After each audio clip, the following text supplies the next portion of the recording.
거짓대들 당장 안 꺼져? 위병소에서 멸시당하던 7남매 앞에 대한민국군 서열 3위 3스타가 나타나 벌어진 기적 같은 이야기입니다. 충청남도 계룡시 대한민국 국군의 심장부라 불리는 계룡대. 그 거대한 군사복합단지의 한 귀퉁이에 자리 잡은 육군 본부 근무지원단 소속의 강하늘 이등병은 오늘도 어김없이 동이특이 전눈을 떴다. 정적을 깨는 기상나팔 소리가 울리기 한참 전 그의 의식은 이미 차가운 현실의 무게에 짓눌려 있었다. 20해의 짧은 인생이었지만 그의 어깨에 얹힌 삶의 무게는 웬만한 중년의 그것보다 무거웠다. 강하늘. 이름처럼 높고 푸른 꿈을 꾸어야 할 나이.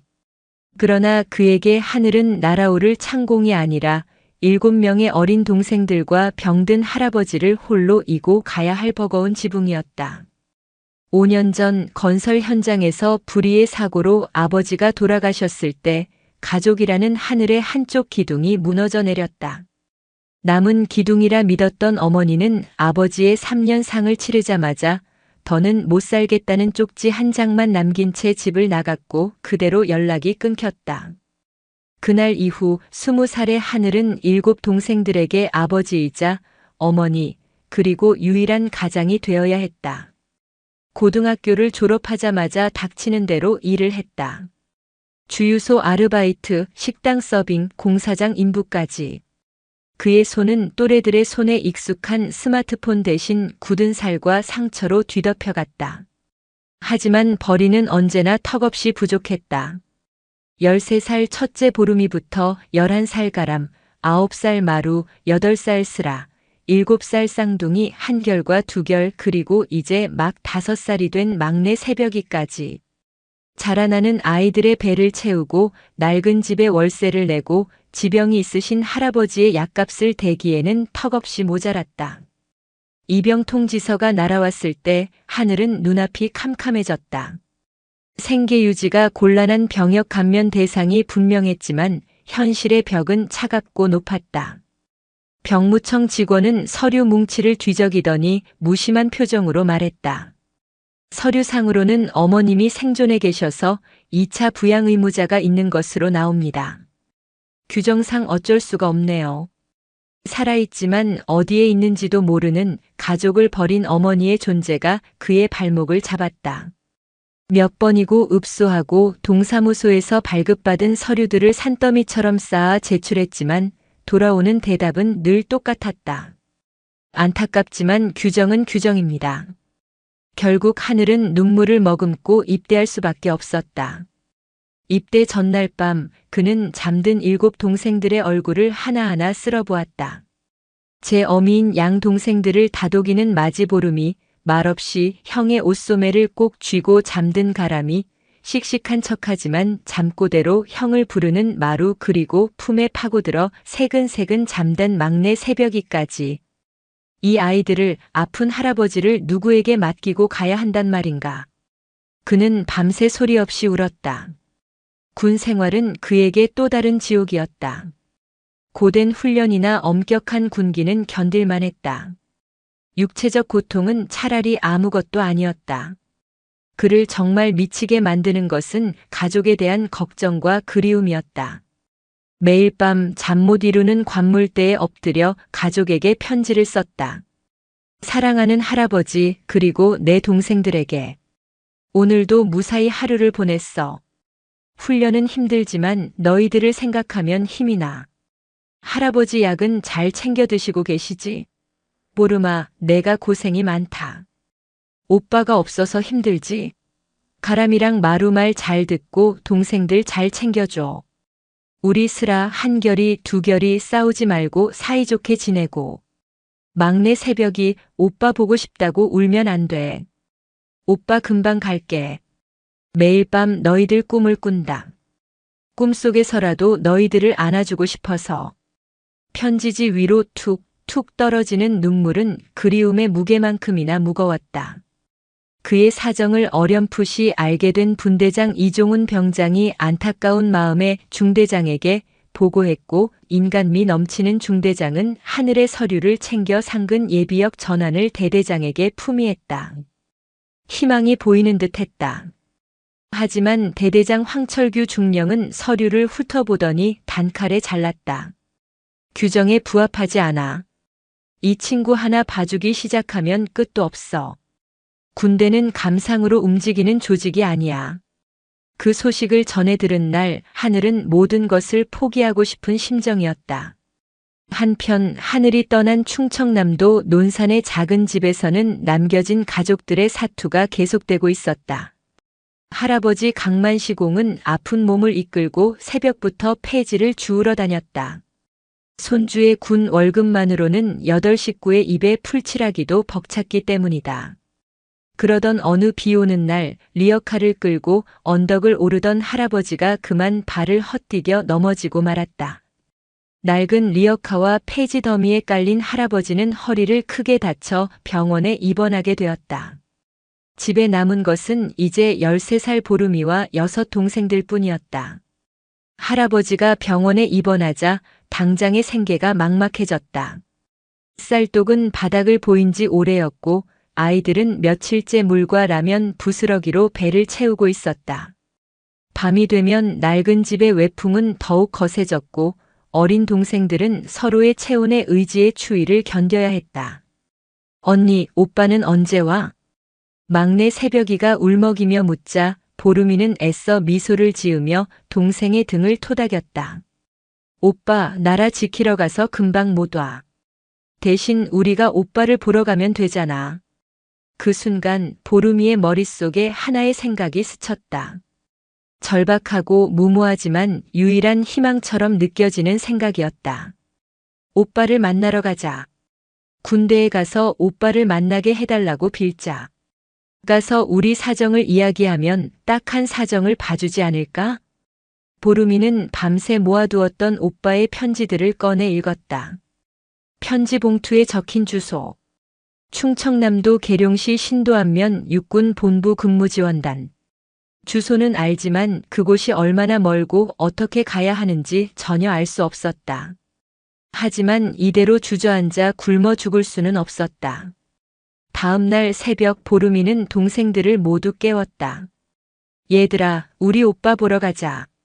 어린 동생들의 눈이 휘둥그레졌다. 두려움과 설렘이 뒤섞인 표정이었다. 보름이는 가장 두꺼운 옷을 찾아 동생들에게 입히고 얼마 남지 않은 동전들을 주머니 깊숙이 찔러 넣었다. 그리고 7명의 아이들은 서로의 손을 꼭 잡은 채 희미한 새벽빛을 뚫고 집을 나섰다. 그들의 목적지는 단 하나, 오빠 강하늘이 있는 계룡대였다. 그것은 세상에서 가장 작고 가장 절박한 순례의 시작이었다. 논산의 작은 마을에서 계룡대까지의 여정은 13살 소녀가 7살배기 동생들을 이끌고 가기에는 너무나 멀고 험난했다.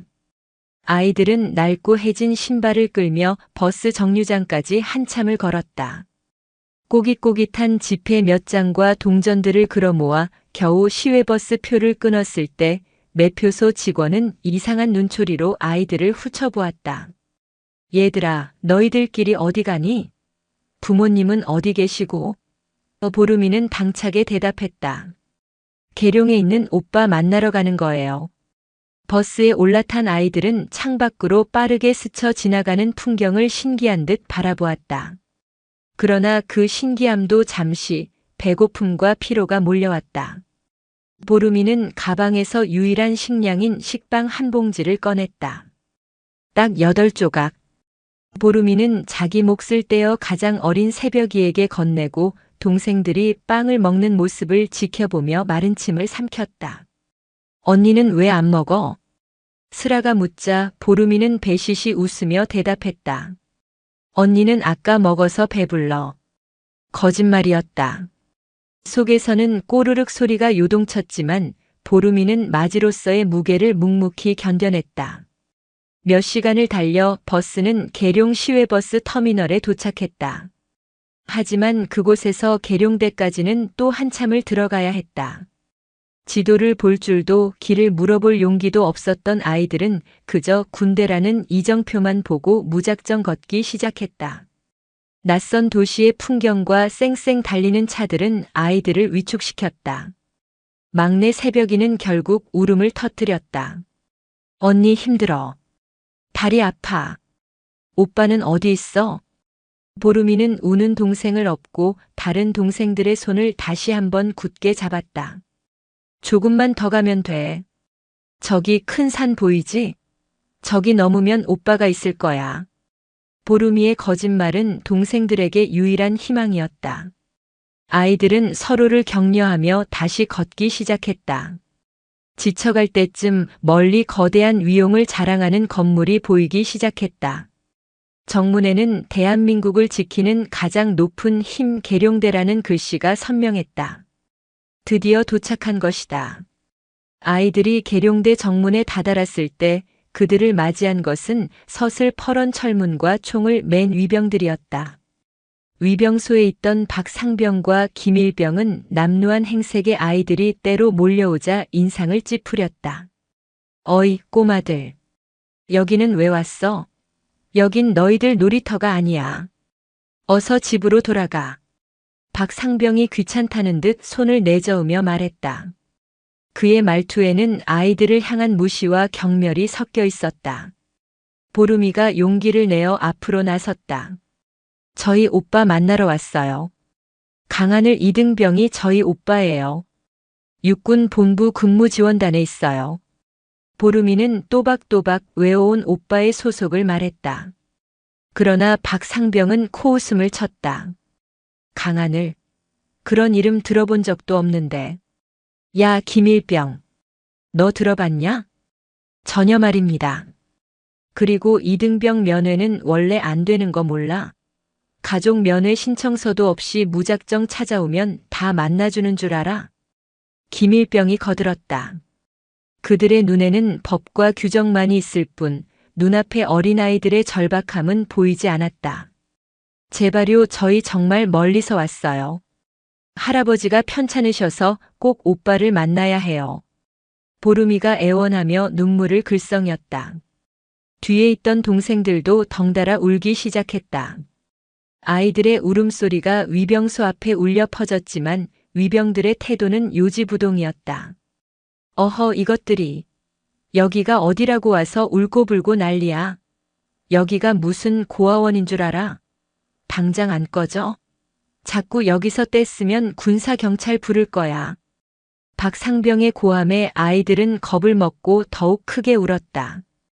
7살 쌍둥이 한결이와 두결이는 서로를 부둥켜 안고 엉엉 울었고 막내 새벽이는 언니의 옷자락을 붙잡고 서럽게 흐느꼈다. 저희 안 가요. 오빠 만날 때까지 여기서 기다릴 거예요. 9살 마루가 잔뜩 겁먹은 얼굴로 소리쳤다. 그 작은 저항에 박상병의 심기는 더욱 불편해졌다. 이것들이 정말 보자 하니까. 야, 그냥 쫓아내버려. 김일병이 아이들에게 다가가 팔을 거칠게 잡아 끌려던 순간이었다. 아이들은 비명을 지르며 뒤로 물러섰다. 위병소 앞은 순식간에 아수라장이 되었다. 굶주림과 피로 그리고 낯선 곳에서의 공포와 서러움이 한꺼번에 폭발한 아이들의 울음소리는 그 어떤 군호보다도 절박하게 울려 퍼졌다. 그들은 그저 차가운 규정과 무관심이라는 거대한 벽 앞에 부딪힌 작고 연약한 존재들일 뿐이었다. 오빠를 만나고 싶다는 간절한 소망 하나만으로 시작된 아이들의 절박한 순례는 그렇게 군부대의 차가운 철문 앞에서 무참히 가로막히고 있었다. 아이들은 서로의 손을 꼭 잡은 채 세상의 무정함 앞에 속수무책으로 서 있었다. 그 누구도 이 작은 아이들의 눈물과 절규에 귀 기울여주지 않는 듯 했다. 위병소 앞의 소란은 계속되었다. 박상병과 김일병은 이제 아이들을 겁주다 못해 거의 방치하고 있었다. 울다 지치면 알아서 가겠지. 그들의 태도는 무심함을 넘어 잔인하기까지 했다. 아이들은 차가운 아스팔트 바닥에 주저앉아 서로를 부둥켜 안고 울었다. 지나가는 차량의 군인들은 흘기 쳐다볼 뿐 누구 하나 차를 세우고 아이들에게 다가오는 이가 없었다. 거대한 군 조직 안에서 7아이들의 존재는 보이지 않는 먼지처럼 희미했다. 보름이는 터져 나오려는 울음을 억지로 삼켰다. 자신이 무너지면 동생들은 기댈 곳이 없었다. 그녀는 눈물로 젖은 동생들의 얼굴을 작은 손으로 닦아주며 속삭였다. 괜찮아. 오빠 꼭 만날 수 있을 거야. 조금만 더 힘내자. 그러나 그 목소리는 보름 자신조차 믿기 어려울 만큼 가늘게 떨리고 있었다. 과연 오빠를 만날 수 있을까? 이대로 쫓겨나 집으로 돌아가면 병원에 계신 할아버지는 텅 빈 쌀독은 어떻게 해야 할까? 막막함이 파도처럼 밀려와 작은 소녀의 어깨를 짓눌렀다. 바로 그때였다. 위병소 저편에서 검은색 세단 한 대가 미끄러지듯 다가오고 있었다. 차량 앞에는 별 3개가 선명하게 박힌 성판이 달려 있었다. 대한민국 군의 최상위 계급을 상징하는 그 자체로 권위의 상징 인판이었다. 성판을 발견한 박상병과 김일병의 얼굴이 하얗게 질렸다. 그들은 허둥지둥 자세를 바로 하고 거의 반사적으로 경례 자세를 취했다. 심장이 발끝까지 떨어지는 기분이었다. 평생 한 번 보기도 힘든 3스타, 그것도 대한민국군 서열의 정점에 있는 합동찬 모본부의 지휘부가 아닌가. 충, 성, 상병 박, 철, 우, 충, 성, 일병 김, 진, 수. 두 위병의 목소리가 찢어질 듯 울려 퍼졌다. 그들은 감히 고개조차 들지 못했다. 검은 세단은 위병소 앞에 부드럽게 멈춰 섰다. 차가 그냥 통과하기만 바랄 뿐이었다. 그러나 그들의 바람과는 달리 뒷좌석의 창문이 스르륵 내려갔다. 차 안에는 날카로우면서도 깊은 눈매를 가진 중년의 장성이 앉아 있었다. 대한민국 합동참모차장 서진혁 중장이었다. 그의 시선은 경례를 하는 위병들을 지나 그들 뒤편에서 엉망으로 뒤엉켜 울고 있는 아이들에게 향했다. 그의 미간이 미세하게 좁혀졌다. 저 아이들은 무슨 일이지? 낮고 조용했지만 그 어떤 고함보다도 무겁게 울리는 목소리였다. 박상병은 식은땀을 흘리며 더듬더듬 대답했다. 아, 그게 부대 앞에서 소란을 피우는 아이들입니다. 곧 집으로 돌려보낼 예정이었습니다. 어떻게든 이 상황을 빨리 수습하고 싶었다. 그러나 서진혁 중장의 시선은 여전히 아이들에게 고정되어 있었다. 그는 아이들의 남루한 옷차림과 겁에 질렸으면서도 서로를 꼭 붙잡고 있는 작은 손들을 놓치지 않았다. 저것은 단순한 장난이나 소란이 아니었다. 아이들의 눈에는 깊은 절박함이 서려 있었다. 차를 세우게. 서 중장의 명령에 운전병이 즉시 차를 갓길에 세웠다. 그리고 모두의 예상을 깨고 서진혁 중장이 직접 차에서 내렸다. 별셋이 박힌 전투모, 한치의 흐트러짐도 없는 전투복. 그의 존재감만으로도 위병소 주변의 공기가 얼어붙는 듯했다. 박상병과 김일병은 거의 숨도 쉬지 못하고 부동자세로 서 있었다.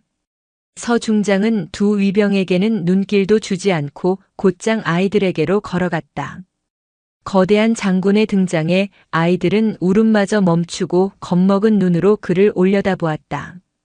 서 중장은 아이들 앞에 멈춰 서더니 모두가 놀란 가운데 한쪽 무릎을 꿇고 아이들과 눈높이를 맞췄다. 그의 얼굴에서 군인 특유의 엄격함은 사라져 있었다. 대신 그 자리에는 따뜻하고 부드러운 미소가 자리했다. 그는 가장 앞에 서서 동생들을 보호하듯 버티고 있는 보름이에게 조용히 물었다. 얘야, 무슨 일이니? 왜 여기서 울고 있니? 아저씨에게 말해줄 수 있겠어? 낯선 어른의 등장에 경계심을 풀지 못하던 보름이는 그의 따뜻한 눈빛과 자신들을 존중해주는 태도에 조금씩 마음을 열었다. 그리고 그동안 참아왔던 모든 서러움과 절박함이 터져나왔다. 저희 오빠 만나러 왔어요. 저희 오빠가 여기 군인인데 저 사람들이 못 만나게 해요. 흑 할아버지는 병원에 계시고 집에 먹을 것도 없는데 오빠를 꼭 만나야 해요. 보름이는 울먹이며 횡설수설 이야기했지만 서진혁 중장은 단 한마디도 놓치지 않고 묵묵히 들어주었다. 그는 보름이의 작은 손에 들린 눈물과 땀으로 흠뻑 젖어 너덜너덜해진 편지 한 통을 발견했다. 그건 뭐니? 오빠 편지요. 오빠가 보고 싶을 때마다 읽는 거예요. 서 중장은 조심스럽게 물었다. 아저씨가 한번 읽어봐도 될까? 보름이가 고개를 끄덕이자 그는 편지를 받아들었다. 삐뚤빼뚤한 글씨로 빼곡하게 채워진 편지. 그것은 군인 동생이 아니라 한 집안의 가장인 20살 청년이 가족에게 보내는 절절한 기도이자 눈물의 기록이었다. 편지 곳곳에 번진 눈물 자국은 그가 어떤 심정으로 이 편지를 썼는지 고스란히 보여주고 있었다. 매일 밤 너희들 꿈을 꾼다. 꿈속에서라도 너희들을 안아주고 싶어서. 편지를 다 읽은 서진혁 중장은 한동안 아무 말도 하지 못했다. 그의 표정은 딱딱하게 굳어 있었다. 처음의 온화함은 사라지고 그 자리에는 차가운 분노와 무거운 슬픔이 뒤섞여 있었다. 그는 편지를 조심스럽게 접어보름이에게 돌려주고 천천히 자리에서 일어났다. 그리고 그는 얼음처럼 굳어있는 박상병과 김일병을 향해 돌아섰다. 그의 눈빛은 겨울의 칼바람보다도 차가웠다. 이 아이들 오빠가 누구라고 했나? 소속과 이름 계급. 정확히 보고하도록. 그의 목소리는 분노로 낮게 가라앉아 있었다. 사태의 심각성을 깨달은 박상병이 새파랗게 질린 얼굴로 외쳤다. 육군 본부 근무지원단 이병 강 하늘입니다. 서진혁 중장은 고개를 끄덕였다. 그의 시선은 위병소를 넘어 저 너머의 거대한 군 본부 건물을 향했다. 그의 입에서 나온 명령은 짧고 단호했다. 지금 당장 근무지원단장 연결해. 아니, 육군참모총장 비서실에 직접 연결하도록. 내가 합동참모차장 서진혁이다. 합동참모차장. 그 이름이 울려 퍼지는 순간 위병소의 시간은 멈췄다. 한 가족의 절박한 비극이 대한민국군의 심장부를 뒤흔드는 거대한 태풍의 눈이 되는 순간이었다. 합동참모차장 서진혁 중장. 그의 이름이 위병소의 차가운 공기 속으로 번져나가는 순간 보이지 않는 번개가 계룡대 전체를 내리쳤다. 소리는 없었지만 그 파장은 실로 엄청났다. 위병소 근무자들은 그 자리에 얼어붙었고 상황실의 당직사관은 수화기를 든 채 입을 다물지 못했다. 합참차장이 그것도 예고 없이 정문에서 신원 미상의 아이들과 함께 있으며 육군참모총장 비서실을 찾고 있다. 이것은 단순한 사건이 아니었다. 군 전체의 기강과 지휘체계가 시험대에 오르는 거대한 재앙의 서막이었다. 전화선은 불이 나기 시작했다. 위병소에서 시작된 보고는 빛의 속도로 상위 부대로 퍼져나갔다. 뭐? 합참차장님께서 정문에? 아이들은 또 뭐야? 민간인 아이들? 지금 당장 출동해. 아니다. 내가 직접 가겠다. 육군 본부 근무지원단장인 박성준 준장은 보고를 받자마자 관모를 눌러쓰고 뛰쳐나갔다. 그의 머릿속은 온통 혼란으로 가득했다. 자신의 관할 구역에서, 그것도 군의 얼굴인 정문에서 이런 엄청난 일이 벌어졌다는 사실을 믿을 수가 없었다. 무슨 일이 벌어진 건지, 누가 감히 합참차장의 심기를 건드렸는지, 그리고 그 정체불명의 아이들은 도대체 누구인지. 수만 가지 생각이 머릿속을 스쳐 지나갔지만 답은 없었다. 그가 할 수 있는 것은 오직 전속력으로 현장으로 달려가는 것뿐이었다. 그 시각 거대한 폭풍의 눈이 된 서진혁 중장은 모든 소란을 등진 채 아이들에게 집중하고 있었다. 그는 자신의 수행부사관에게 지시했다. 아이들이 놀랐다. 당장 따뜻한 우유와 먹을 것을 좀 가져오게. 그리고 담요도. 가장 가까운 VIP 응접실로 아이들을 안내해. 수행부사관은 한치의 망설임도 없이 움직였다. 겁에 질려 굳어있는 아이들을 향해 서 중장은 다시 한번 몸을 낮추었다. 얘들아, 이제 괜찮다. 춥고 배고팠지? 아저씨 따라가면 따뜻한 곳에서 맛있는 거 먹을 수 있어. 가자. 그의 목소리는 조금 전의 냉엄함은 온데간데 없이 마치 친할아버지처럼 다정하고 따뜻했다.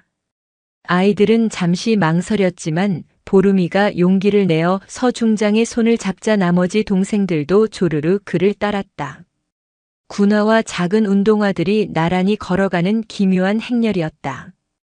위병들은 그저 망부석처럼 서서 그 광경을 지켜볼 뿐이었다.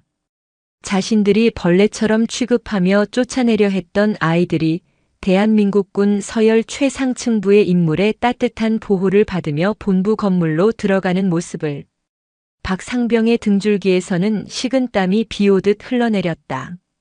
그는 자신의 군 생활이 여기서 끝났음을 직감했다. 응접실은 아이들이 평생 본 적 없는 화려한 곳이었다. 푹신한 소파와 반짝이는 테이블, 벽에 걸린 위험 있는 그림들. 아이들은 어리둥절한 채 소파 끝에 옹기종기 모여 앉았다. 곧이어 부사관과 행정병들이 따뜻한 우유가 담긴 컵과 김이 모락모락 나는 찐빵, 과자들을 들고 왔다. 허기졌던 아이들은 잠시 망설이다가 서 중장이 먼저 빵 하나를 집어 막내 새벽이의 손에 쥐어주자 그제야 허겁지겁 먹기 시작했다. 서 중장은 아무 말 없이 아이들이 먹는 모습을 흐뭇하게 바라보았다. 그는 보름이의 옆에 앉아 조용히 물었다. 오빠 이름이 강하늘이라고 했지? 할아버지는 어디가 어떻게 편찮으신 거니? 보름이는 우유를 한 모금 마시고 그동안 있었던 일을 차분하게 이야기하기 시작했다. 아버지가 돌아가신 일, 어머니가 집을 나간 일, 오빠가 가족을 위해 일해야 했던 일, 그리고 며칠 전 할아버지가 폐지를 줍다가 다쳐 병원에 입원하신 일까지. 아이의 입에서 나오는 이야기라고는 믿기 힘든 기구한 사연이었다. 이야기를 듣는 내내 서진혁 중장의 표정은 점점 더 굳어갔다. 그의 눈빛 속에서는 연민과 함께 차가운 분노가 소용돌이쳤다. 그래서 너희들끼리 오빠를 찾아온 것이구나. 무섭지 않았니? 무서웠어요. 하지만 오빠를 만나지 못하는 게 더 무서웠어요. 13살 소녀의 담담한 대답에 서 중장은 가슴이 미어지는 듯 했다. 이 어린 소녀가 감당하기에는 너무나도 가혹한 현실이었다. 그때 응접실 문이 벌컥 열리며 근무지원단장 박성준 준장이 헐레벌떡 들어왔다. 그는 서 중장과 아이들을 발견하고는 우뚝 멈춰섰다. 전설로만 듣던 합참 차장이 낯선 아이들에게 둘러싸여 빵을 먹여주고 있는 이 비현실적인 광경을 어떻게 받아들여야 할지 알 수 없었다. 충, 성, 단장 준장 박, 성, 준. 늦어서 죄송합니다. 박 준장이 거수 경례를 붙이며 외쳤다. 서 중장은 천천히 고개를 돌려 그를 바라보았다. 따뜻했던 그의 눈빛은 온데간데 없었다. 얼음장처럼 차갑고 날카로운 장군의 눈빛만이 남아있었다. 박 장군, 자네 부대 소속에 강하늘이라는 이병이 있나? 예, 그렇습니다. 확인 결과 본부대대 소속으로. 그 병사의 가정 환경에 대해 보고받은 것 있나? 서 중장의 목소리는 조용했지만 응접실의 공기를 찢을 듯한 예리함이 담겨 있었다. 박 준장은 순간 말문이 막혔다. 수천 명의 병사를 거느린 단장이 일개 이병의 가정사를 속속들이 알 수는 없는 노릇이었다. 하지만 모른다는 대답이 어떤 결과를 가져올지는 불보듯 뻔했다. 그것은 실무부서에서 파악하고 있었을 것으로. 그럼 자네는 보고받은 것이 없다는 말이군. 차가운 목소리가 박 준장의 변명을 잘랐다. 한 병사의 우주가 무너지고 있었는데 그의 지휘관이라는 자는 그 사실조차 모르고 있었다는 건가? 저 아이들이 목숨을 걸고 여기까지 오지 않았다면 자네는 영원히 몰랐겠지. 안 그런가? 한 병사의 우주. 그 말에 박준장은 망치로 머리를 맞은 듯한 충격을 받았다. 그는 부끄러움과 두려움에 고개를 숙였다. 변명의 여지가 없었다. 이것은 명백한 지위 공백이자 책임 방기였다. 서진혁 중장은 자리에서 일어났다. 그의 시선은 박준장을 넘어 응접실 밖의 거대한 군 조직 전체를 향하는 듯 했다. 강하늘 이병을 찾아. 그리고 그 병사의 분대장부터 시작해서 중대장, 대대장까지 직속상관 전부 당장 1위로 데려오도록. 단 한 명도 빠짐없이. 그의 명령은 단순한 지시가 아니었다. 그것은 대한민국 육군 전체의 병사관리 시스템을 근본부터 뒤흔들려는 거대한 태풍의 시작을 알리는 고요한 천둥소리와 같았다. 침묵의 번개가 마침내 그 모습을 드러낸 순간이었다. 강하늘 이등병은 그 시각 부대 한편의 창고에서 묵묵히 보급품을 정리하고 있었다. 먼지가 자욱한 창고 안에서 산더미처럼 쌓인 상자들을 옮기는 것은 고된 일이었지만 그는 차라리 몸을 혹사시키는 것이 마음이 편했다. 생각을 멈출 수 있었기 때문이다. 일을 하지 않는 순간이면 어김없이 가족들의 얼굴이 떠올라 가슴이 무너져 내렸다. 할아버지는 괜찮으실까? 보름이는 동생들을 잘 챙기고 있을까? 막내 새벽이는 또 울고 있지는 않을까? 걱정의 꼬리는 끝없이 이어졌고 그를 깊은 절망의 늪으로 끌어당겼다. 그는 또다시 병역 감면 신청이 기각되었다는 소식을 들었던 대대장 황철규 중령의 차가운 얼굴을 떠올렸다. 군대는 감상으로 움직이는 조직이 아니야. 그 말이 비수처럼 가슴에 박혀 있었다. 맞는 말이었다. 국방의 의무는 신성하고 모두에게 공평해야 한다. 하지만 그 공평함이라는 규정의 칼날이 자신의 가족들에게는 사형선고나 다름없다는 사실을 누가 알아줄까? 그는 무력감에 주먹을 꽉 쥐었다. 바로 그때였다. 창고 문이 거칠게 열리며 행정보급관이 헐레벌떡 뛰어들어왔다. 평소에는 늘 느긋하던 그의 얼굴이 하얗게 질려 있었다. 야, 강하늘, 너 이 자식 여기 있었냐? 행정보급관의 다급한 목소리에 하늘은 깜짝 놀라 돌아보았다. 이병, 강, 하, 늘. 너 지금 당장 대대장님께 가봐야겠다.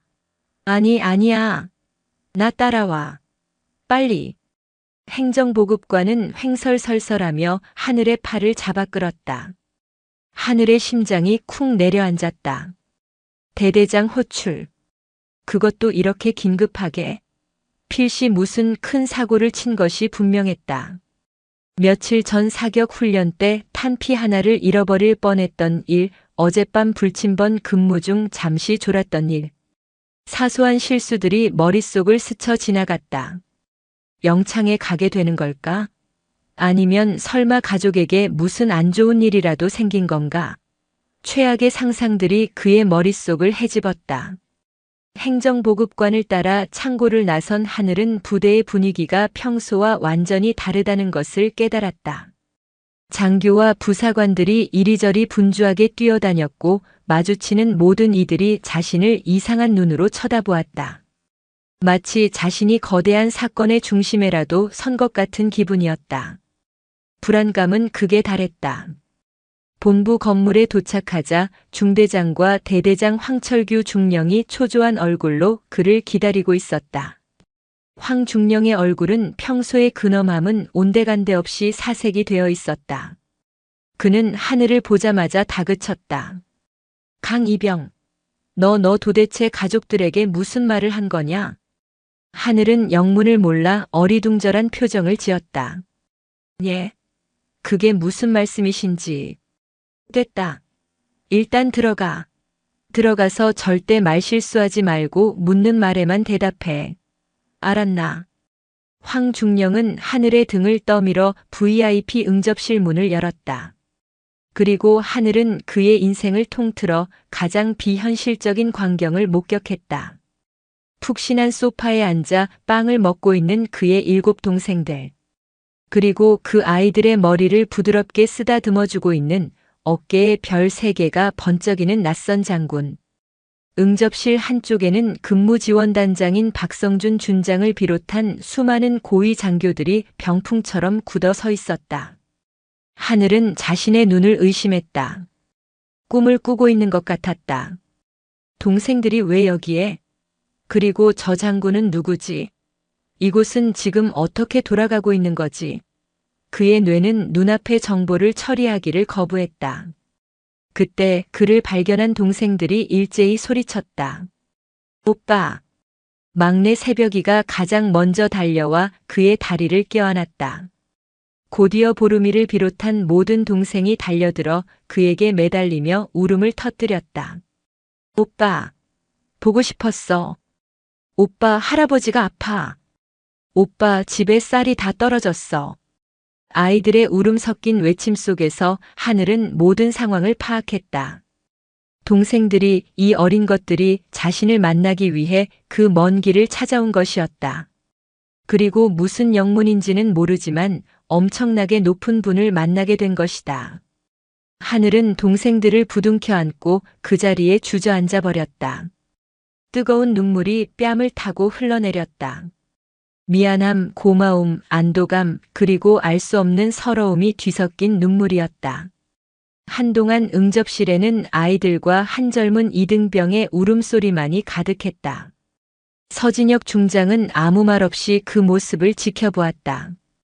그의 눈에는 이 가족의 아픔을 온몸으로 느끼는 듯한 깊은 연민이 서려 있었다. 한참 후 아이들의 울음이 잦아들자 서 중장은 자리에서 일어나 뻣뻣하게 굳어있는 황철규 중령에게 다가갔다. 그는 책상 위에 놓여있던 하늘의 상근 예비역 전환 신청 서류철을 집어들었다. 규정 부합 불가라는 붉은색 글씨가 선명했다. 황중령. 나직한 부름에 황중령은 허리를 꼿꼿이 세웠다. 네, 중장님. 자네가 이 서류를 기각했다고 들었네. 사유는 규정 부합 불가. 맞는가? 예, 그렇습니다. 그럼 묻겠네. 서 중장은 황중령의 눈을 똑바로 응시했다. 그의 시선은 날카로운 칼날과 같았다.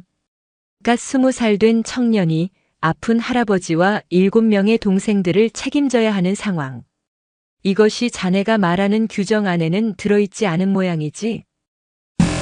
어머니가 서류상으로 존재한다는 이유만으로 이 아이들이 굶주리고 이 병사가 절망하는 것은 괜찮다는 건가? 그게 자네가 배운 지휘관의 책무인가? 황중령의 얼굴이 하얗게 그리고 붉게 달아올랐다. 그는 아무런 대답도 할 수 없었다.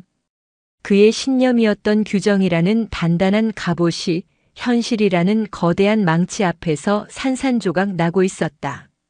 서진혁 중장의 목소리가 응접실 전체에 울려 퍼졌다. 그것은 한 사람을 향한 질책이 아니라 조직 전체를 향한 통렬한 외침이었다. 지휘관의 임무는 규정 뒤에 숨는 것이 아니다.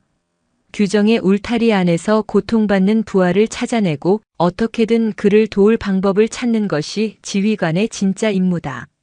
자네는 지휘관으로서 그리고 한 인간으로서 이 병사와 그의 가족을 외면했다. 자네는 군복 입을 자격이 없어. 서 중장은 서류철을 테이블 위로 던졌다. 그는 자신의 수행 부사관을 돌아보며 명령했다. 육군 참모총장님께 직통으로 연결하게. 그분의 군대에서 벌어지고 있는 이 비극에 대해 내가 직접 설명해 드려야겠으니. 그의 마지막 말은 사형 선고와도 같았다. 황철규 중령은 그 자리에 모든 것을 잃은 사람처럼 허망하게 서 있었다. 한쪽 세상에서는 가족의 재회가 눈물겹게 이루어지고 있었고 다른 한쪽 세상에서는 한 지휘관의 신념과 경력이 무참하게 무너져 내리고 있었다. 두 개의 세상이 극명하게 엇갈리는 순간이었다.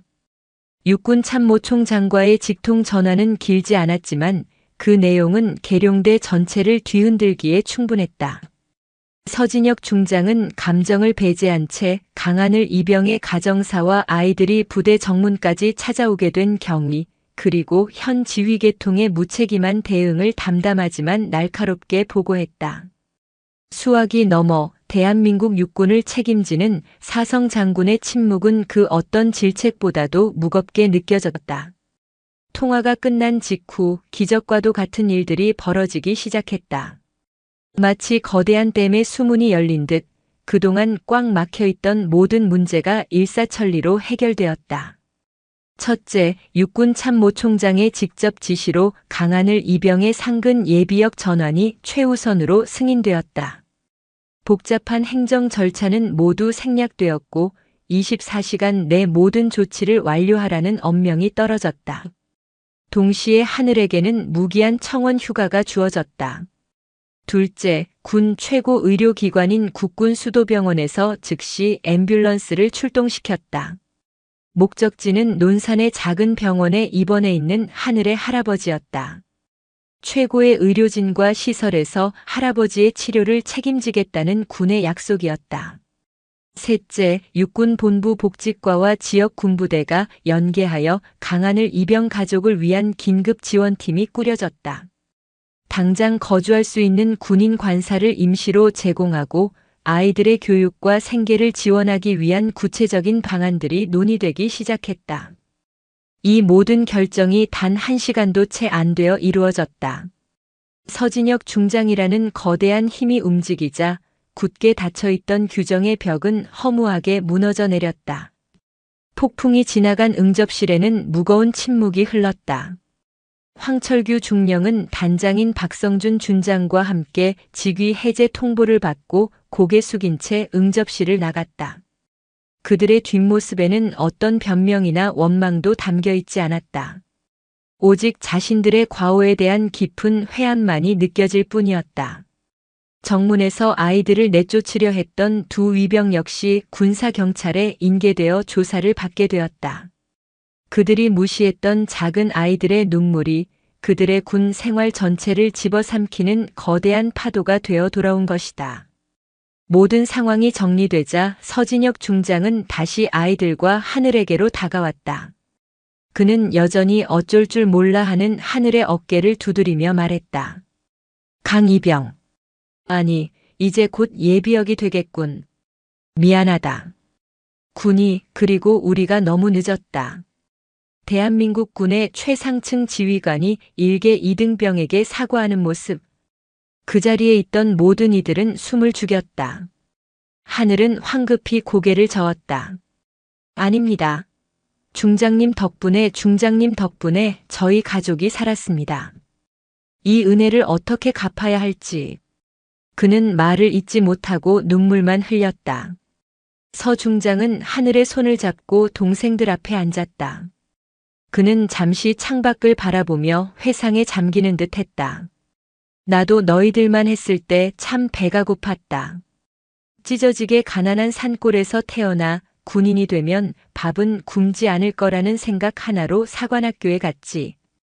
군복을 입고 처음으로 흰쌀밥에 고깃국을 먹던 날 세상을 다 가진 것 같았다. 그는 아이들을 둘러보며 희미하게 미소 지었다. 나는 운이 좋게도 좋은 지휘관들을 만났고 그분들의 도움으로 여기까지 올 수 있었다. 하지만 너희 오빠는 그러지 못했구나. 이 아저씨가 그리고 우리 군이 너희 오빠에게 좋은 지휘관이 되어주지 못했다. 그는 품 안에서 낡은 만년필과 수첩을 꺼내 무언가를 적었다. 그리고는 그것을 찢어 하늘의 손에 쥐어주었다. 그의 개인 전화번호였다. 이건 내 개인 번호다. 앞으로 살다가 힘들고 어려운 일이 생기면 주저하지 말고 이 번호로 전화해라. 군을 떠나서도 나는 너의 지휘관이고 싶구나. 알겠나? 이건 명령이다. 하늘은 떨리는 손으로 전화번호가 적힌 쪽지를 받아들었다. 그것은 단순한 종이 조각이 아니었다. 절망의 구렁텅이에 빠진 자신의 가족에게 내려온 따뜻하고 굳건한 동아줄과도 같았다. 서 중장은 즉시 의전 차량을 준비시켰다. 하늘과 7 동생들을 태우고 할아버지가 계신 논산의 병원으로 곧장 향하도록 조치했다. 아이들은 창문으로 그에게 연신 손을 흔들었다. 할아버지 고맙습니다. 서 중장은 아이들의 모습이 사라질 때까지 굳건한 자세로 거수 경례를 붙였다. 차량이 시야에서 완전히 사라지고 나서야 그는 천천히 경례를 풀었다. 그의 곁에 서 있던 수행부사관은 보았다. 늘 강철 같기만 하던 단 한 번도 약한 모습을 보인 적 없던 서진혁 중장의 눈가에 이슬처럼 맺혔다가 조용히 흘러내리는 한 줄기 눈물을. 그것은 슬픔의 눈물이 아니었다. 부끄러움과 안도감 그리고 이 군을 바로 세워야 한다는 무거운 책임감이 뒤섞인 뜨거운 장군의 눈물이었다. 의전 차량 안 하늘은 창밖으로 빠르게 스쳐가는 풍경을 바라보았다. 그의 품에는 막내 새벽이가 새근새근 잠들어 있었고 양옆으로는 다른 동생들이 지친 몸을 기대고 있었다. 아이들의 얼굴에는 오랜만에 평온함이 깃들어 있었다. 하늘은 자신의 어깨를 짓누르던 거대한 하늘의 무게가 조금은 가벼워진 것을 느꼈다. 어둡고 긴 터널의 끝에서 마침내 한 줄기 빛이 보이기 시작했다. 가족을 다시 일으켜 세우기 위한 그의 진짜 싸움은 이제부터 시작이었다. 하지만 더 이상 혼자가 아니었다. 그의 뒤에는 장군의 눈물만큼이나 뜨겁고 든든한 버팀목이 생겼기 때문이다. 서진혁 중장의 배려로 마련된 의전 차량은 밤의 고속도로를 소리 없이 달렸다. 차 안은 아이들의 고른 숨소리로 가득했다. 기나긴 여정과 마음고생에 지친 아이들은 오빠 강하늘의 품과 서로의 어깨에 기댄 채 깊은 잠에 빠져 있었다. 하늘은 잠든 동생들의 얼굴을 하나하나 쓸어보았다. 눈물 자국이 얼룩진 보름 위의 뺨, 새근새근 평온하게 잠든 새벽이의 작은 입술. 불과 몇 시간 전만 해도 절망의 나락에 떨어져 있던 아이들이었다. 그는 이 기적 같은 상황이 꿈은 아닌지 몇 번이고 자신의 뺨을 꼬집어 보고 싶었다. 차량은 논산의 허름한 시립병원 응급실 앞에 멈춰섰다. 위험 있는 군 차량의 등장은 작은 병원을 순식간에 술렁이게 만들었다. 하늘은 잠든 동생들을 조심스럽게 깨웠고 아이들은 비몽사몽간에 차에서 내렸다. 병원 복도를 달려 할아버지가 계신 6인실 병실 문을 열었을 때 그들을 맞이한 것은 창백한 얼굴로 누워있는 할아버지 강만식 옹의 모습이었다. 아이들을 보자 할아버지의 흐릿했던 눈에 순간 생기가 돌았다. 하늘아, 보름아, 얘들아, 너희가 어찌 여기에. 할아버지는 상반신을 일으키려 애썼지만 허리의 통증에 그만 신음을 흘리며 주저앉았다. 하늘과 아이들은 와락 할아버지의 침대맡으로 달려들었다. 할아버지, 할아버지, 저희 왔어요. 오랜만에 듣는 손주들의 목소리에 그리고 군대에 있어야 할 FENOMEN 손자가 눈앞에 나타난 놀라움에 할아버지는 말을 잇지 못하고 눈물만 글썽였다. 하늘아, 내가 어찌 군대는. 할아버지 괜찮아요. 저 휴가 나왔어요. 그리고 할아버지, 더 좋은 병원으로 옮겨서 치료받으실 거예요. 하늘은 그동안 있었던 일을 최대한 담담하게 설명하려 애썼다. 하지만 옆에 있던 동생들이 저마다 한마디씩 거들며 흥분을 감추지 못했다. 할아버지, 엄청 멋있는 별 3개 할아버지가 우리 도와줬어. 맞아. 그 할아버지가 나쁜 군인 아저씨들 다 혼내줬어. 그리고 우리한테 빵이랑 우유도 줬어. 아이들의 왁자지껄한 설명 속에서 강만시공은 어렴풋이 상황을 파악하고는 허공을 향해 몇 번이고 고개를 숙였다. 감사합니다가 감사합니다. 어느 분이신지 모르지만 우리 손주들을 살려주셔서 정말 감사합니다. 그의 거친 손등 위로 뜨거운 눈물이 뚝뚝 떨어졌다. 그때 병실 밖이 소란스러워지더니 흰 가운을 입은 의료진과 군 간부들이 들어왔다. 국군 수도병원에서 파견된 긴급 이송팀이었다. 그들은 지체 없이 할아버지의 상태를 살피고 최신 의료 장비가 갖춰진 이동식 침대로 조심스럽게 옮겼다. 병실에 있던 다른 환자들과 보호자들은 대한민국 최고의 군 병원에서 직접 환자를 이송하러 온 광경을 믿을 수 없다는 듯 바라보았다. 그들의 시선에는 놀라움과 함께 부러움이 섞여 있었다. 어제까지만 해도 병원비 걱정에 한숨만 내쉬던 초라한 노인이 하루아침에 나라의 특별한 보살핌을 받는 귀한 몸이 된 것이다. 국군 수도병원으로 향하는 구급차 안은 이전의 의전 차량과는 또 다른 안정감을 주었다. 최고의 의료진이 할아버지 곁을 지키며 세심하게 상태를 살폈고 하늘과 아이들은 그 모습을 보며 비로소 마음을 놓을 수 있었다. 칠흑 같은 어둠을 뚫고 구급차가 불빛 찬란한 도시로 진입했을 때 아이들은 창문에 바싹 붙어 탄성을 질렀다. 논산의 작은 마을에서는 볼 수 없었던 거대한 빌딩들과 화려한 불빛들. 그것은 마치 자신들의 암울했던 과거를 뒤로하고 새로운 세상으로 나아가는 상징처럼 보였다. 성남에 위치한 국군 수도병원의 위용은 대단했다. 할아버지는 도착 즉시 최고의 의료진에게 인계되어 정밀 검사를 받았고 곧장 깨끗하고 안락한 1인실에 입원했다. 병실에는 간병을 도울 지원 인력까지 배치되었다. 군에서 마련해준 임시 숙소는 병원 바로 옆에 있는 군인 아파트였다. 낡고 외풍이 심했던 논산의 단칸 방과는 비교도 할 수 없는 따뜻하고 깨끗한 보금자리였다. 숙소에 들어선 아이들은 신이 나서 방방 뛰어다녔다. 처음으로 가져보는 자기들의 침대, 언제든 따뜻한 물이 나오는 화장실, 그리고 냉장고를 가득 채운 음식대. 보름이는 냉장고 문을 열어보고는 그 자리에 주저앉아 소리 없이 울었다. 다시는 동생들의 굶주린 배를 걱정하지 않아도 된다는 안도감 때문이었다. 그날 밤 가족은 처음으로 다 함께 모여 따뜻한 저녁밥을 먹었다. 김이 모락모락 나는 흰쌀밥과 고깃국. 하늘은 밥을 입으로 가져가면서도 몇 번이고 울컥했다. 군 훈련소에서 처음 밥을 먹던 날보다 더 가슴 벅찬 식사였다. 그는 밥 먹는 것보다 동생들 반찬을 챙겨주기에 바빴다.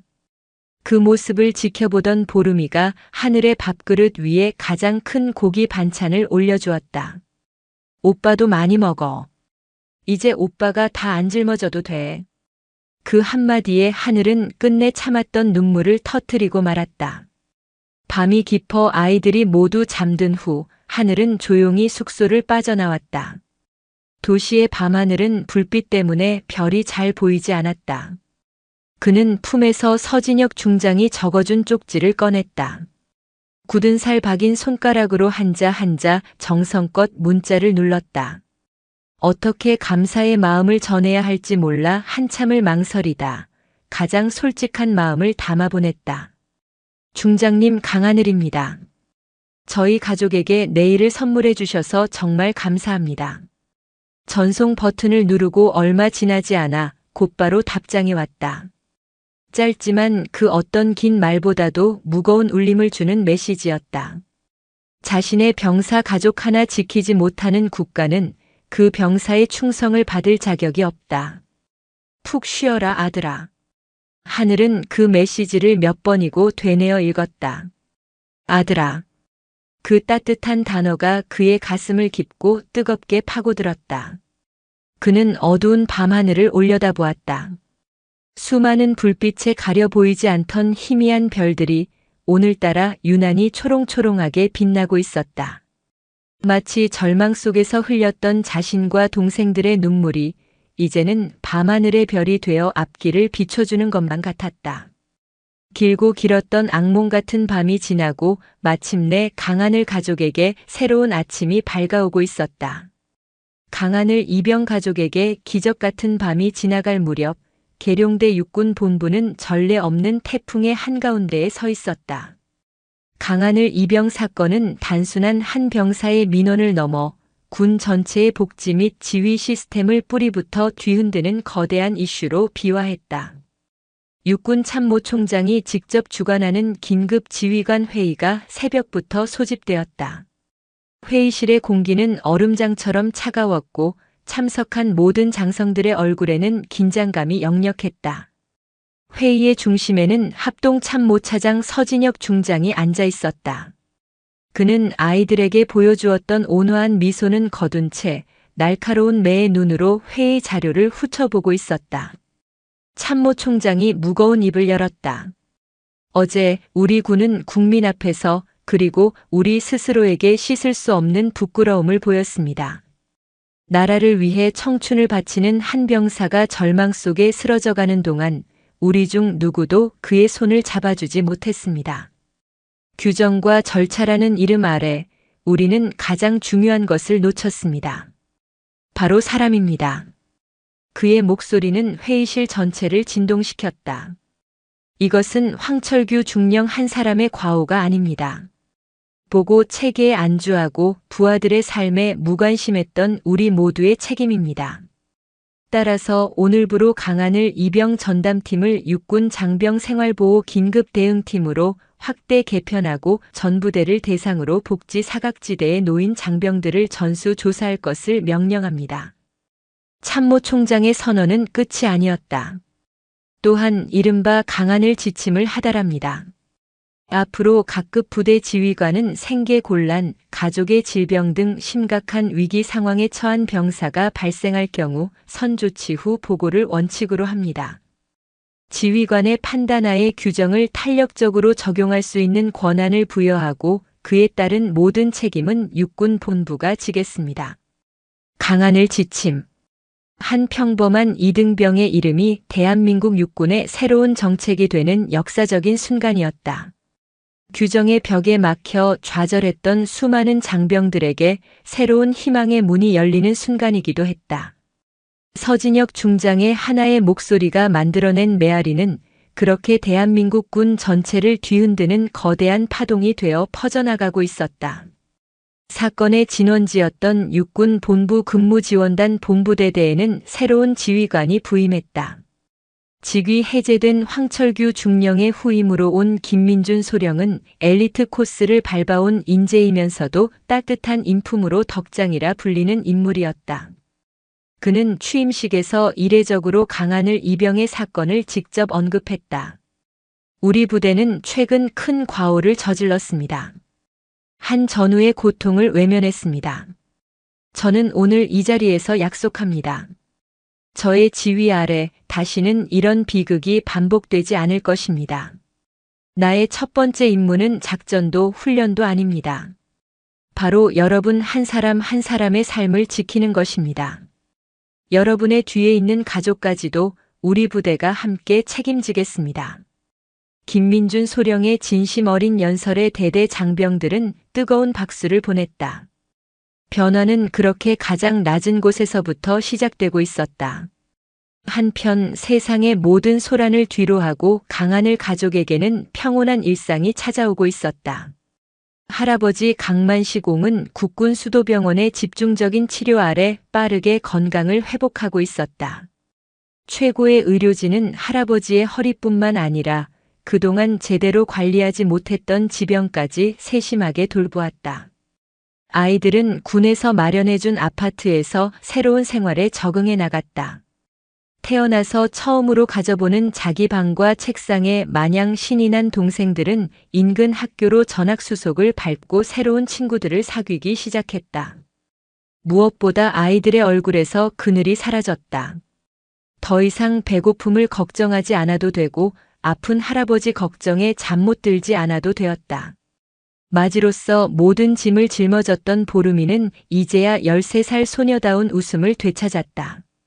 강한을 이병은 상근 예비역으로 전환되어 집 근처의 동대에서 새로운 군 생활을 시작했다.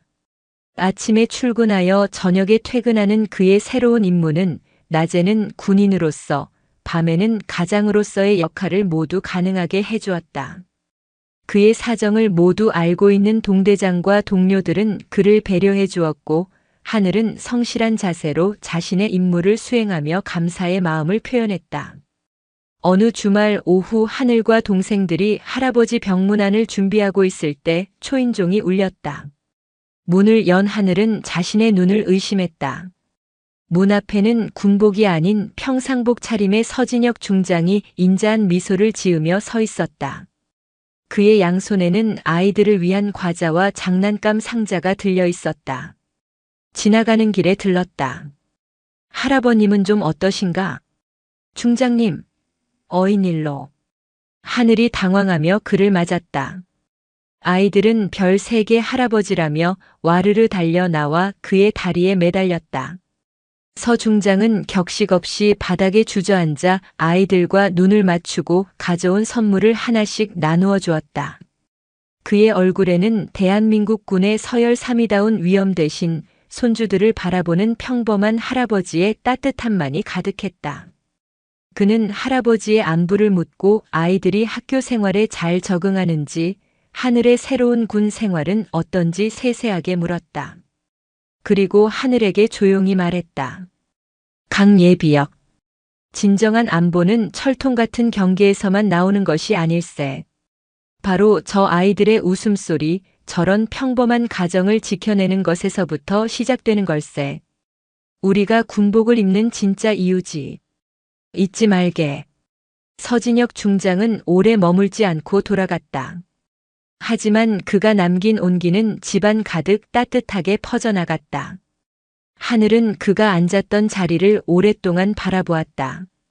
한 사람의 선한 의지가, 하나의 올바른 목소리가 얼마나 큰 변화를 만들어낼 수 있는지 그는 온몸으로 깨닫고 있었다. 그리고 자신 또한 언젠가는 누군가에게 그런 존재가 되어주고 싶다는 새로운 꿈을 조심스럽게 품기 시작했다. 가족의 삶은 빠르게 안정을 되찾아갔다. 할아버지의 건강은 눈에 띄게 호전되었고 아이들은 새로운 환경에 완벽하게 적응했다. 강하늘은 낮에는 성실한 군인으로, 밤에는 든든한 가장으로 1인 2역을 완벽하게 소화해내고 있었다.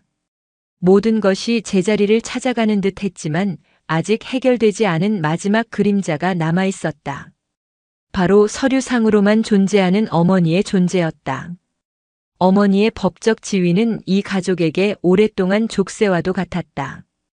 병역 감면 신청이 번번이 기각되었던 것도, 각종 사회복지 혜택에서 제외되었던 것도 모두 그 때문이었다. 군의 긴급 지원으로 당장의 위기는 넘겼지만 앞으로 가족이 온전히 자립하기 위해서는 이 법적인 문제를 반드시 해결해야만 했다. 이 문제를 가장 먼저 인지한 것은 다름 아닌 육군 장병생활보호 긴급대응팀이었다. 강하늘 이병 사건을 계기로 만들어진 이 팀은 단순히 물질적인 지원을 넘어 장병과 그 가족이 겪는 근본적인 문제를 해결하는 것을 목표로 삼고 있었다. 팀 소속의 군 법무관과 복지사들은 하늘의 사례를 면밀히 검토한 끝에 어머니에 대한 실종 선고 및 친권 상실 청구 소송을 진행하기로 결정했다. 군이 한 개인의 가족사를 위해 법적 소송을 대리하는 것은 극히 이례적인 일이었다. 하지만 서진혁 중장과 육군 참모총장의 강력한 의지 아래 모든 절차는 신속하게 진행되었다. 군사경찰과 지역경찰이 공조하여 어머니의 행방을 찾는 수사가 시작되었다. 그녀의 마지막 주소지, 금융거래 내역, 통신 기록 등 모든 흔적을 추적했지만 그녀는 마치 연기처럼 사라진 뒤였다. 수년간 가족과 어떤 교류도 없었고 주변인들조차 그녀의 행방을 아는 이가 없었다. 그녀가 가족을 완전히 유기했다는 명백한 증거들이 속속 확보되었다. 수사가 진행되는 동안 군 법무관은 하늘에게 조심스럽게 물었다. 혹시 어머니를 찾게 되면 만나볼 생각이 있습니까? 하늘은 한참 동안 아무 말도 하지 못했다. 그의 머릿속에 어머니에 대한 기억이 희미하게 스쳐 지나갔다. 늘 지쳐있던 얼굴, 힘겨운 한숨, 그리고 마지막으로 보았던 차가운 뒷모습. 원망과 그리움이 뒤섞인 복잡한 감정이 그를 휩쌌다. 하지만 그는 고개를 저었다. 아닙니다. 저희를 버리고 떠난 순간 그분은 저희에게 더 이상 어머니가 아니었습니다. 다만 어디선가 불행하게 살고 있지만 않았으면 좋겠습니다. 20살 청년의 담담한 대답에 노련한 법무관은 숙연해졌다. 결국 군 당국은 어머니의 소재를 찾는 데는 실패했지만 그녀가 수년간 부양 의무를 전혀 이행하지 않았다는 결정적인 증거들을 확보하는 데 성공했다. 이를 바탕으로 가정법원의 친권 상실 및 미성년 후견인 지정 소송이 제기되었다. 하늘을 7 동생들의 유일한 법적 보호자로 지정해달라는 청구였다. 재판이 열리던 날 하늘은 군 법무관과 함께 법정에 섰다. 판사는 군에서 제출한 방대한 자료와 증거들을 꼼꼼히 검토했다. 그리고 하늘에게 직접 물었다. 신청인 강하늘. 20살의 나이로 7명의 동생을 책임지는 것이 힘들지 않겠습니까? 이것은 매우 무겁고 긴 책임이 될 것입니다. 하늘은 망설임 없이 또렷한 목소리로 대답했다. 힘들다는 것을 알고 있습니다. 하지만 저 아이들은 제게 짐이 아니라 제가 살아가야 할 이유입니다. 제가 저 아이들의 하늘이 되어주고 싶습니다. 그의 진심 어린 대답에 법정은 순간 정적으로 휩싸였다. 판사는 더 이상 묻지 않고 서류를 검토한 뒤 판결봉을 두드렸다. 주문. 사건 본인들의 친권자인 모의 친권을 상실한다. 사건 본인들의 미성년 후견인으로 신청인 강하늘을 선임한다. 땅, 땅, 땅. 3번의 판결봉 소리는 오랫동안 강하늘 가족을 짓눌러왔던 과거의 그림자를 완전히 지워버리는 장엄한 선언과도 같았다. 하늘은 자신도 모르게 2 주먹을 꽉 쥐었다. 이제 그는 서류상으로도 현실에서도 완벽한 동생들의 보호자가 되었다. 더 이상 그 누구도 그 어떤 규정도 이 가족의 행복을 가로막을 수 없었다. 그날 저녁 가족은 조촐한 파티를 열었다. 할아버지의 퇴원을 축하하고 법적인 문제가 모두 해결된 것을 기념하기 위함이었다. 군에서 지원해준 영구 임대 아파트는 아이들의 웃음소리로 가득 찼다. 촛불이 켜진 케이크 앞에서 막내 새벽이가 소원을 빌었다. 우리 가족, 이제 아무도 안 떠나고 영원히 행복하게 해주세요. 그 순수한 기도에 어른들의 눈시울이 붉어졌다. 모든 것이 제자리를 찾은 어느 날 밤 하늘은 오랜만에 책상에 앉아 낡은 수험서를 꺼내 들었다. 입대 전 대학 진학의 꿈을 접으며 덮어두었던 책이었다. 그는 사회복지학과에 가고 싶었다. 자신과 같은 아픔을 겪는 아이들과 가족들을 돕는 사람이 되고 싶었다. 예전에는 감히 꿀 수조차 없었던 꿈이었다. 그는 책을 펼치다 말고 창밖 하늘을 바라보았다. 그를 짓누르던 무거운 하늘은 이제 없었다. 대신 그의 눈앞에는 무한한 가능성이 펼쳐진 높고 푸른 희망의 하늘이 펼쳐져 있었다. 그는 이제 더 이상 생존을 위해 버티는 것이 아니었다. 꿈을 향해, 더 나은 내일을 향해 나아갈 준비가 되어 있었다. 자신에게 주어진 하늘이라는 이름처럼 그는 이제 7 동생들의 굳건한 하늘이 되어 그들의 꿈까지 함께 품고 더 높은 곳으로 날아오를 것이다. 과거의 그림자가 완전히 거친 그 자리에서 강하늘 가족의 진짜 이야기는 이제 막 시작되고 있었다. 그로부터 2년이라는 시간이 흘렀다. 계절이 8번 바뀌는 동안 강하늘 가족의 세상은 흑백 사진에서 총천 연색 풍경화로 변해 있었다. 절망의 흔적은 따스한 일상의 온기 속에 서서히 녹아내렸고 그 자리에는 희망이라는 새로운 싹이 파릇파릇 돋아나고 있었다. 어느 이른 아침 서울 외곽에 위치한 작지만 아늑한 임대 아파트. 강마루. 너 또 누나 머리빗 숨겼지? 내가 안 그랬거든. 강슬아가 그랬거든. 내가 언제? 거짓말하지 마. 요란한 소리와 함께 하루가 시작되는 것은 이제 강씨 집안의 익숙한 아침 풍경이 되었다. 주방에서는 건강을 완전히 회복한 할아버지 강만식 옹이 구수한 된장찌개를 끓이고 있었고 이제는 제법 어른 티가 나는 15살 보름이는 동생들의 옷매무새를 챙겨주느라 분주했다. 이 병장님, 아침 식사하실 시간입니다. 식탁에 앉아 동생들의 소란을 흐뭇하게 지켜보던 하늘을 향해 할아버지가 장난스럽게 경례를 붙였다. 하늘은 어느덧 저녁을 2달 앞둔 늠름한 병장이 되어 있었다. 그는 경례를 받으며 웃었다. 할아버지, 저 이제 병장이라니까요. 이 병장 아니에요. 그의 얼굴에는 더 이상 과거의 그늘과 고뇌가 서려 있지 않았다.